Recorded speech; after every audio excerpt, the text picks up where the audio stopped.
É bem possível que no ano passado você tenha visto as imagens a seguir. Era já começo de dezembro de 2024, quando um policial militar foi flagrado arremessando um rapaz do alto de uma ponte, no bairro da cidade de Ademar, na zona sul de São Paulo. As imagens causaram horror e foram quase como um fechamento trágico de um ano em que a letalidade policial disparou no estado de São Paulo. Cresceu 61% em relação ao ano anterior. O caso de São Paulo, onde a violência policial deu um salto, é muito emblemático, mas não é o único. Quem estuda segurança pública costuma trabalhar com um dado chamado mortes violentas intencionais. Elas são as ocorrências como homicídios dolosos, quando há intenção de matar, feminicídios, lesões corporais seguidas de morte e também casos de letalidade policial. O Anuário Brasileiro de Segurança Pública, uma pesquisa que compila dados do setor, mostra que em 2024 esse tipo de ocorrência diminuiu no Brasil. Agora, nesse universo das mortes violentas intencionais, o espaço ocupado pelas mortes provocadas por policiais aumentou. Elas passaram a representar 14% desse conjunto. É claro que nem toda morte provocada por um policial é ilegal, ou acontece por um erro de agente. Muitas vezes os policiais se veem mesmo em situação de conflito. Mas esse número dá sinais de que há algo errado no Brasil. A polícia é a instituição de Estado que detém o monopólio da força, A ela, a população delega o direito a, consideramos preceitos legais, do uso da força. O problema que a gente tem observado, há números, historicamente, números muito grandes de letalidade policial no Brasil. O que nos leva a pensar nos mecanismos, tanto de controle como de prevenção.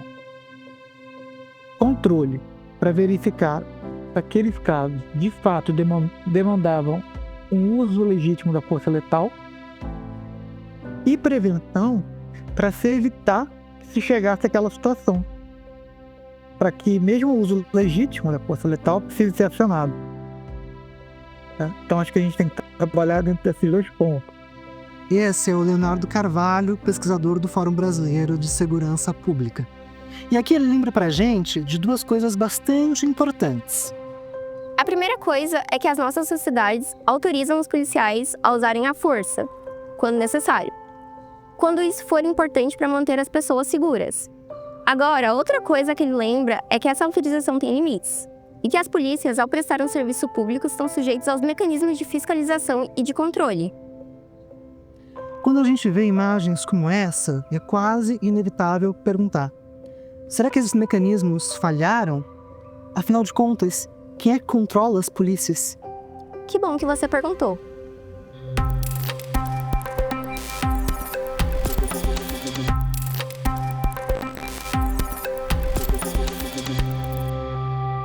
No ano passado, as polícias brasileiras mataram 6.393 pessoas.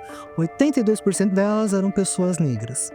Esse número coloca as tropas brasileiras entre as mais letais do mundo.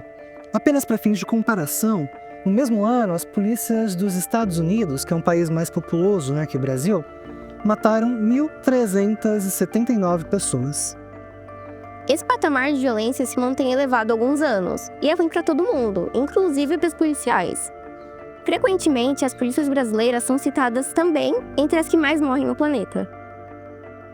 Esses números absolutos impressionam com toda razão, mas eles sozinhos não dizem toda a história, Até porque eles variam muito de um estado para o outro. É de se esperar que os números de pessoas mortas pela polícia sejam menores em estados menos populosos, ou que eles sejam maiores naquelas cidades onde a violência seja mais comum. E quando a gente vai olhar, a variação entre essas unidades da federação é muito grande. Então, a gente tem de um lado Amapá, com 17,1 pessoas mortas para cada 100 mil habitantes, está falando da taxa por 100 mil, tá? Bahia, com 10,5% de um lado, e do outro lado você vai ter o Distrito Federal, com 0,5%. 0,5 pessoas mortas a cada 100 mil habitantes. Então você tem realidades muito distantes entre si, em termos de letalidade policial. E é por isso que, para saber se essa letalidade policial é problemática ou não, os especialistas prestam atenção naquele número de que a gente falou lá no começo do vídeo, de mortes violentas intencionais. A ideia é tentar entender qual porcentagem dessas mortes foi provocada por policiais. Quando as mortes decorrentes de intervenção policial ultrapassam os 10%, existe um indício e uma necessidade de investigar, porque esse número está sendo entendido como maior do que deveria ser. E é nesse ponto que a gente lembra dos tais mecanismos de controle. Se a polícia mata mais do que é aceitável em uma democracia, alguém precisa fazer alguma coisa. E a Constituição Federal de 88 diz que é tarefa do Ministério Público fazer o controle externo da atividade policial. Isso acontece, em linhas gerais, de duas maneiras. Por meio do que os especialistas chamam de controle difuso, quando os MPs acompanham casos de violência e, a partir de uma análise, decidem denunciar ou não os envolvidos. E também por meio de uma coisa chamada controle concentrado, que é aquele que envolve a criação de mecanismos dedicados a acompanhar a atividade policial com função preventiva, como a produção de relatórios. Em teoria, a boa atuação nessas duas frentes deveria resultar em polícias melhores, menos letais, mais capazes de entregar a segurança à população. Eu acho que a partir talvez de 2018, quando o Brasil passa dos 6 mil mortos pela polícia, a gente meio que estaciona num patamar extremamente elevado de mortes, né? Um patamar de letalidade policial extremamente alto, do qual a gente ainda não saiu, né? E o que tudo leva a crer das pesquisas que a gente tem empreendido relacionado ao papel do Ministério Público no controle da atividade policial é que, de fato, o que existe hoje é um ambiente de completa irresponsabilidade dos agentes públicos, né, e de um descontrole completo da polícia. Há indícios de que a estrutura que a gente montou constitucionalmente para fazer o controle das polícias e que foi pensada tendo o Ministério Público, né, como cabeça, não tem funcionado de forma alguma. Esse é o Paulo Malvese, pesquisador do Fórum Justiça. Alguns meses atrás, o Paulo e os colegas dele lançaram uma pesquisa chamada Quem Controla as Polícias? A ideia do trabalho era usar dados obtidos via Lei de Acesso à Informação para analisar a atuação dos ministérios públicos de 3 estados, São Paulo, Rio de Janeiro e Bahia, e entender se eles cumpriam bem sua função de exercer o controle externo das polícias. A conclusão dos pesquisadores sugere que os MPs dessas localidades arquivam a maioria das investigações sobre casos de letalidade policial. E por falta de estrutura adequada ou de uma atuação uniforme, acabam falhando na tarefa de prevenir esse tipo de violência ou contribuem para a punição dos violadores. O relatório mostra que em São Paulo, por exemplo, dos 4.945 procedimentos abertos para apurar mortes provocadas por policiais, entre 2011 e 2023, somente 8,9%, quase 9%, né, resultaram em denúncia. Ou seja, somente nesses poucos casos, o MP viu indícios de algo ilegal e que encaminhou o caso à justiça. Todas as demais investigações desse episódio de letalidade foram arquivadas. O que a gente verifica é que há um funil, né, dentro desse processo de construção de responsabilidade das polícias, de irresponsabilidade das polícias. Você tem um número muito elevado de mortes, poucas dessas mortes viram investigações, poucas dessas investigações viram denúncias e um número ainda menor vai gerar algum tipo de condenação desses policiais. A pergunta que fica é, como é que a gente faz para mudar isso? O Paulo opina que o primeiro passo envolve uniformizar a atuação dos MPs. Hoje, o Conselho Nacional do Ministério Público determina que todos os estados tenham grupos especializados no controle da atividade policial. Mas eles existem só em 9 estados, segundo a pesquisa do Fórum Justiça. E é importante que os ministérios públicos tenham esses grupos, porque eles, de uma forma mais inteligente, mais estratégica, eles podem pensar, né, a atividade policial. O passo seguinte envolve entender que os ministérios públicos encabeçam essa tarefa de controlar a atividade policial, mas eles não atuam sozinhos, ou não deveriam. Há outros órgãos, como as ouvidorias, as corregedorias, as próprias defensorias públicas, e o caminho pode estar justamente nesse trabalho em rede. A gente realmente precisa pensar num sistema de controle da atividade policial, que implique aí ouvidorias externas, que implique sistemas de conselhos de direito, uma atuação efetiva e autônoma da defensoria pública, né? É muito importante que a Defensoria Pública também se coloque nesse espectro de controle da atividade policial e de forma estritamente autônoma, sem interferências de gestores, né? Que ela possa entrar com ações civis públicas, que ela possa fazer uma série de recomendações para as forças policiais, sem, como aconteceu agora em São Paulo, ou com qualquer tipo de ingerência da administração da Defensoria Pública. A gente precisa pensar, talvez, inovar mesmo esses mecanismos.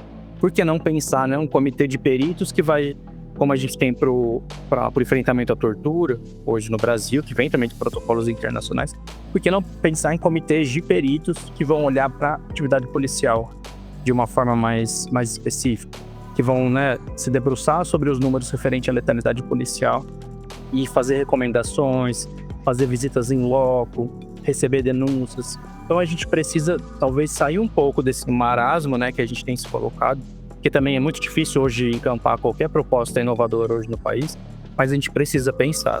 O controle tal qual a gente pensou na Constituição de 88, ele não funciona mais. A gente precisa ir além disso, a gente precisa pensar de forma sistêmica e a gente precisa inovar nos mecanismos. Da forma como está, não é possível seguir.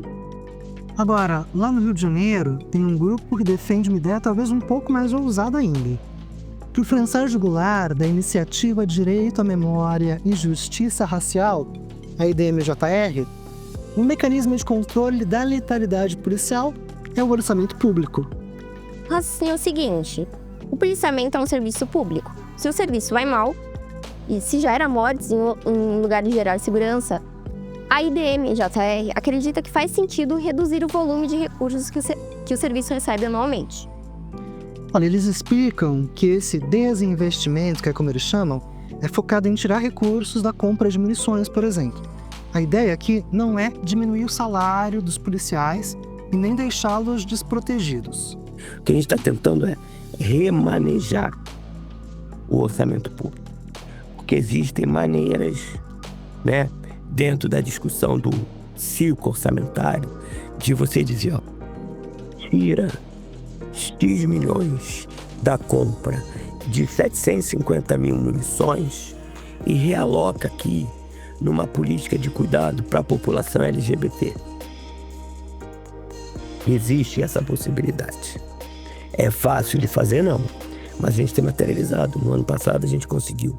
O Estado, o orçamento do Rio de Janeiro, para as polícias é de 19,3 bilhões. Bilhões. Do Estado do Rio de Janeiro. É o segundo maior orçamento, ou terceiro. A gente realocou, a gente experimentou, realocamos 108 milhões. Realocamos 750 mil de compra de munição para merenda escolar. O François também acredita que, além do desinvestimento nas polícias, talvez o mais essencial seja mudar a maneira com que a nossa sociedade pensa sobre a segurança pública. Recentemente construí uma cartografia com adolescentes e jovens nas escolas, numa área de um projeto muito vinculado com as milícias, e onde as mulheres têm sido muito estupradas. Só que essa área na cartografia que eles desenharam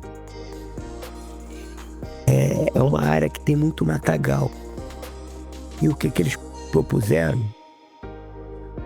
Que a prefeitura fizesse capina semanalmente.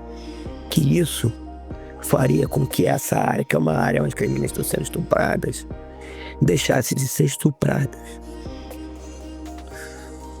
Falando de controle da letalidade policial, de prevenção à vida, né? Eu acho que a gente tem que beber dessas experiências, né? Se isso tem escala, se isso não tem. Mas é isso que, de alguma forma, enfrenta a violência policial. Ou enfrenta a violência da milícia. É isso, gente. Por hoje é só. Se interessou por esse assunto, quer saber mais sobre combate à letalidade policial ou segurança pública? Não esquece de seguir o canal do Fundo Brasil no YouTube. Até a próxima! Até mais!